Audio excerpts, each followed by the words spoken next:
Live from Dallas-Fort Worth, this is WFAA News.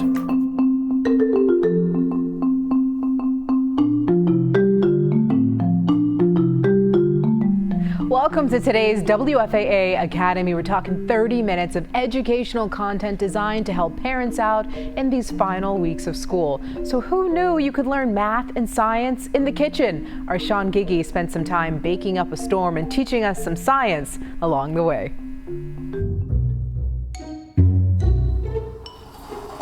I'm Sean Giggy, and I love chocolate chip cookies.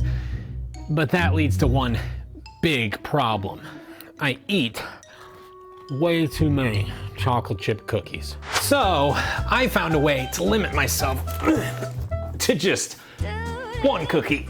But before I pop this in the oven, I'm gonna show you how all of this becomes this, and eventually this, all with the help of science. Let's go.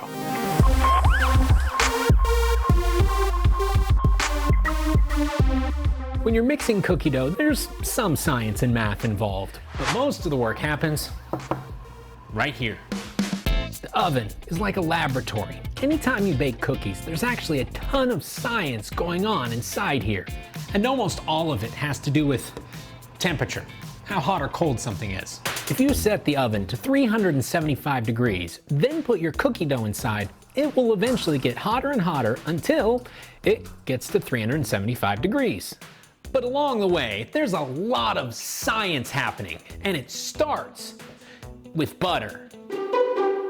Butter is basically made from two things, water and fat. When the cookie dough reaches 92 degrees, the butter starts to melt, and all the water trapped inside the butter turns to steam. That's why the cookie dough starts to look like it's melting and becomes flatter. So why doesn't the cookie dough just keep melting and become a big flat blob? Well, that's where eggs come in. Eggs are full of protein. What's protein? It holds things together and makes them strong. Imagine, each piece of spaghetti is a protein. They're pretty flimsy on their own, but when you put all these proteins together, they form a really strong bond. The same thing happens with protein in cookies. When the dough gets to 144 degrees, all the protein from the eggs joins together like this, which makes the cookie strong and stops it from becoming a flat blob. But that's not the only thing that gives a cookie its shape. You remember all that water that was part of the butter? Well, that turned to steam. All that steam is on the inside, just pushing up, trying to get out. And that's how we get some of those cool bumps and ridges on top.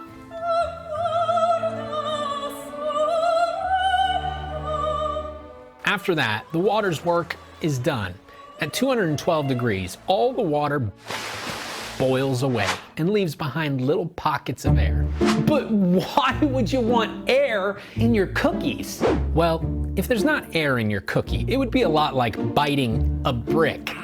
Air makes them fluffy.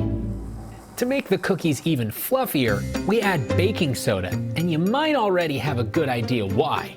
Chances are you already know what's gonna happen when I dump baking soda into vinegar. A bunch of tiny bubbles, carbon dioxide, escapes. The same thing happens inside a cookie. When you mix baking soda and heat, a bunch of little bubbles escape. And all those air pockets make your cookies puffy and fluffy. Now, these would be good to eat right now, but science has one more trick up its sleeve to make them even better. Once the cookies get to 356 degrees, all the sugar inside starts to caramelize. You won't end up with caramel like this, but it will add a little extra sweetness to your cookies. And when it gets to that point, you're done. All that science happens in only 10 minutes.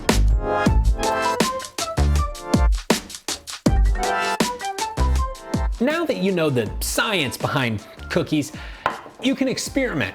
Add a little more of one ingredient, less of something else. Everyone has different tastes, so keep tweaking until you get a cookie that you like. And for me, it's this one.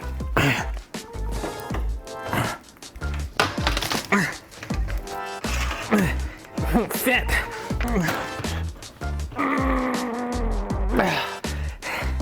Got it. All right.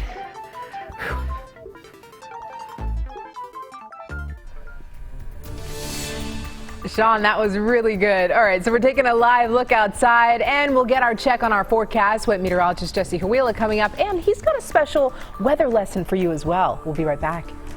Y'all, I'm Jonah Javad. I know it's a tough time for everyone to stay home and stay fit, but I got 3 easy exercises you can do from the comforts of your own home. First, wall sits. Back up straight, legs parallel to the floor. And if you want to increase the difficulty, you can hold your arms out in front of you, hold a ball, a watermelon, whatever, doesn't matter. Then move on to air squats. This is where you kind of feel like you're sitting into a chair, arms out in front of you for stability, and you come back up. Make sure you push into those heels and keep that back as straight as you can. And then finally, we'll go into split squats. It's like lunges and squats in one. Really gets the heart rate up, gets the blood moving, and it's just another way you can stay home and stay fit.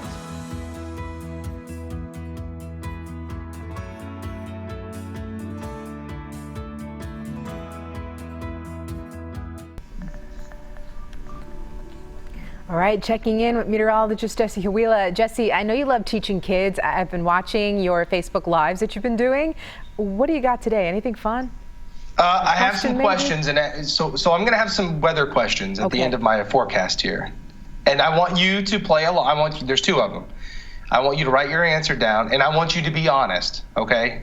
Fine. If you got it or not. All right. So when I come back to you at the end of this, don't be like, I got 100%, Jesse, okay? All right. I got my pen, my little paper. I'm ready. I'm going to know if you're lying. All right, now, let's get to the weather first. We'll get to your weather questions here shortly. But I at least want to give you your forecast for today going through Memorial Day weekend. It's a warm day. In fact, we've already bumped up to 82. With dew points in the upper 60s, it's going to feel a little bit more warm than it would otherwise. It feels like 85. So it is a bit humid as you step outside today. The highs will climb into the upper 80s, close to 90 for the Metroplex. We have a really weak front sliding. It's kind of an odd direction from northeast to southwest. So our northeast counties will stay in the lower 80s, while areas to the southwest of the Metroplex could easily get close to 100 degrees, 98 in Breckenridge, Eastland 99, 96 in Stephenville and Granbury 95. So we're clear right now. We may spark a shower or 2. Listen, the chance is really, really low, but there's a little chance that this front has just enough to create a little, ignition switch, if you will, for a shower or 2. But that's it. So the rain chance today extremely low, but unfortunately, it gets a little bit higher as we go into the weekend. So if you have Memorial Day weekend plans, take note of this, because I do have at least widespread showers and storms in the forecast for a couple of days. So this is 7 p.m. on Wednesday, just a 20% coverage of showers and storms. Thursday, maybe a little bit higher in our western counties. So if you live in Jack or Palo Pinto counties, or maybe even Parker and Wise counties, your rain chance is going to be a little bit higher than 20%. Lower to the east of the Metroplex. Friday, 30% coverage of rain. On any given day, we may see a shower or a thunderstorm go maybe severe briefly with some gusty winds and some large hail. But I said this before, this is not setting up to be some sort of blockbuster severe weather event. This is what we expect this time of the year would be severe weather, but we'll have some strong storms maybe, but this is just not that type of setup to be overly concerned about. So we'll have more scattered rain on Sunday. That's 7 p.m., 60% coverage there. Memorial Day on Monday, 50% coverage of rain. This system just kind of wants to sit around for a while. You'll see that 10-day forecast. Rainfall totals through Memorial Day.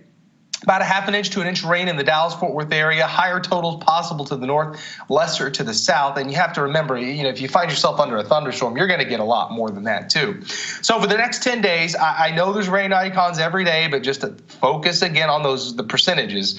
You see 20, 20, 30. It's not widespread. It's not like we saw Saturday, but you see the weekend does get a little bit more widespread. High temperatures, though, pretty seasonable. I mean, we'll stay in the middle and upper 80s over the next 10 days. All right, Cleo, kids at home, It's weather question time. Okay. Let's go. Now, you know what? I can hear you. You can hear me. So we're going to have you answer this right away. Don't do it. All right. What weather instrument is used to measure humidity? Is it A, hygrometer, B, barometer, C, sweatometer, or D, anemometer? Let's give the kids a second at home, Cleo. Okay. All right. Let's just about 2 seconds. Let's see. Okay. What's your answer, Cleo? I think I'm going to go with B. Barometer? Yeah. Hygrometer. I was going to go with A. I was going to go with A. Hygrometer measures humidity. Barometers measure pressure, though. So if you think of barometric pressure. Well, I'm not a meteorologist, but No. Hey, we're not holding it against you. We're not holding it against you. I'm just trying to make myself feel better. These are weird terms. Now, this one, I don't know if you'll get, but if you watched last week, we talked about this. So this is kind of like the test, because I did this last week during our WFAA Academy. This is my favorite cloud type. What type of cloud is in this picture? Is this a cumulonimbus, lenticular, mammatus, or marshmallowus? I'm going to go with the cumulonimbus. Cumulonimbus? Kids at home? I'm wrong. Yeah, Cleo, you got a 0% on this one. These are mammatus. It's okay. If you were to talk about sports with me or something, I would get a 0%. Yeah, English and reading was my thing in school. Yeah, I was not well at English. You know what I'm saying? That's why you're there, and that's why I'm here. That's right. All right, thank you, Jesse. That wraps up our weather lesson. Up next, reading, my thing. So if you want to grab a copy of the book, we're making it very easy for you. Just scan the QR code to download Finding Esme. We also have the information on how you can get an e-card from North Texas Libraries to check out a free copy.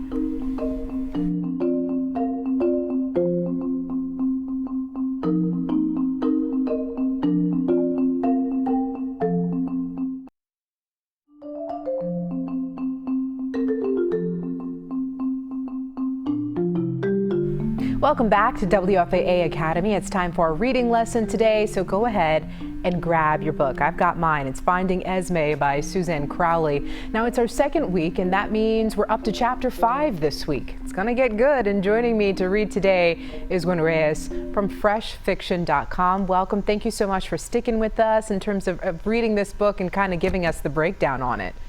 Of course, my pleasure, Cleo. It's nice to see you again. I know, nice to see you too. Where did we leave off last week?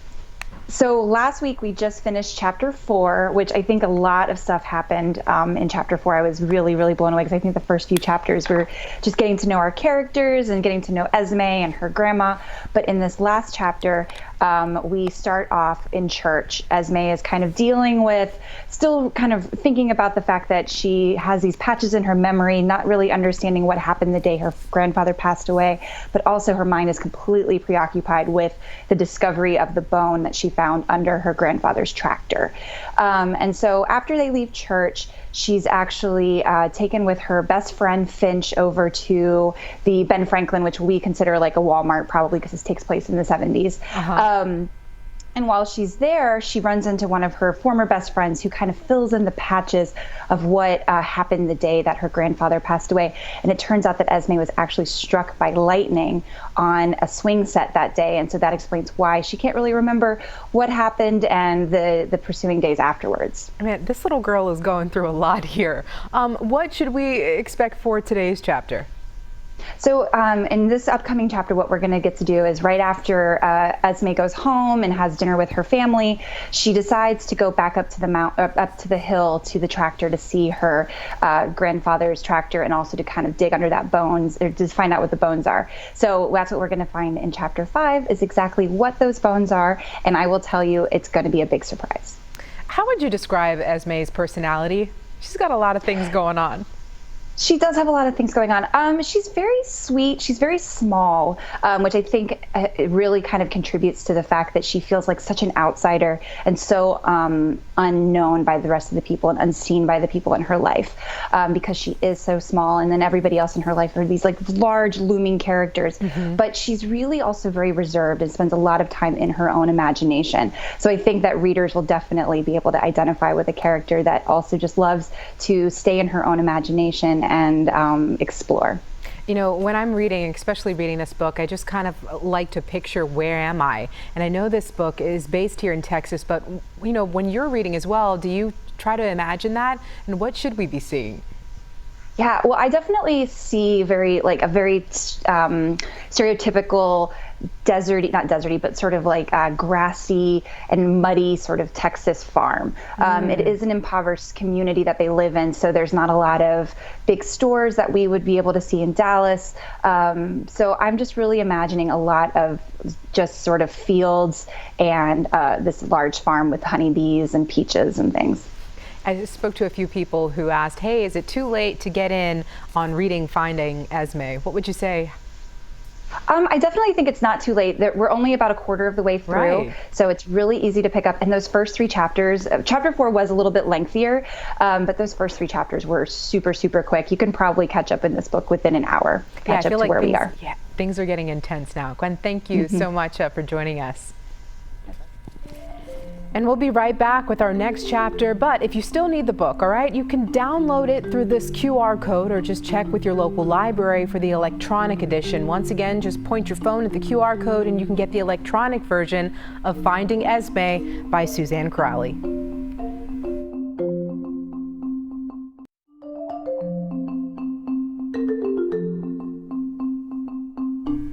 Welcome back. It's time for our reading lesson, and I hope you have the book with me, whether it be electronic or maybe the solid hard copy here, Finding Esme by Suzanne Crowley. And we left off at chapter 5. Are you ready? Here we go. Bump the Toad joined us, and I could swear he was eyeing me. Old Jack whined, his tail wagging slowly back and forth. My toes, they hummed, vibrated. I knew whatever was down there was going to change my life forever. So I took a deep breath and dug softly, reverently, filled with dread. That was unearthing a holy grave. The dirt, softened by the rain, gave beneath my shovel, and I threw one large clump over my shoulder. I dug faster and faster. My heart began to race as I cleared away the soil, and more dusty white came into view. I stood back a moment to catch my breath. It was huge, whatever it was. Huge, enormous. Relief poured through me. It wasn't the bones of a person, but something else. I took another deep breath and stared at it. I saw uncovering it was going to take a very, very long time with my little shovel and pick. Maybe months even, but something told me I'd found something spectacular on Solace Hill, and something had led me to get it. The ghosts, the spectral, the fireflies. Perhaps I continued to dig more slowly now, reverently. I didn't want to hurt or damage it, whatever it was. Hours later, just when bees started calling for me to come in for bed, another clump of dirt fell away, and I could see the outline of one long, very long, angled tooth. Surprised, I quickly tried to stand but fell back on my rear instead. My heart began to thump wildly. I heard the crickets sing and sugar pie neigh. I blinked. I blinked again. Old Jack, who'd been sleeping soundly a few feet away, opened one eye. I leaned forward, studying the tooth. Bee hollered again. It was big, this tooth. At least 3 inches long, a long triangle with a sharp point on the end. It was like the shark teeth some of the boys at school wore around their necks on leather cords, but lots bigger. What the heck, I gasped. Old Jack backed away, whining, then barking till I called him to come over and look. It's all right, old boy, I said. It's all right. He sniffed at the tooth. I set down my tools and covered what I had dug up, best I could, with Bee's crazy quilt. And that's where we end. So today's homework is finishing that chapter, and we'll definitely pick up with the next one tomorrow. Also tomorrow, cool lesson in Texas history. WFAA's Jay Wallace here to let you know I'm bringing Texas history back tomorrow to teach you about a very special Texan, Barbara Jordan. This Houston politician went through life earning positions and taking on roles no one else had before her. She was someone who always spoke her mind and left the people who were listening in awe of her wisdom. You can see the full story on Barbara Jordan tomorrow at 11:30 on WFAA Academy. That sounds pretty cool. Thank you so much for watching. Don't forget to get your book, Finding Esme by Suzanne Crowley. Thanks again, and please remember, we are always online at WFAA.com.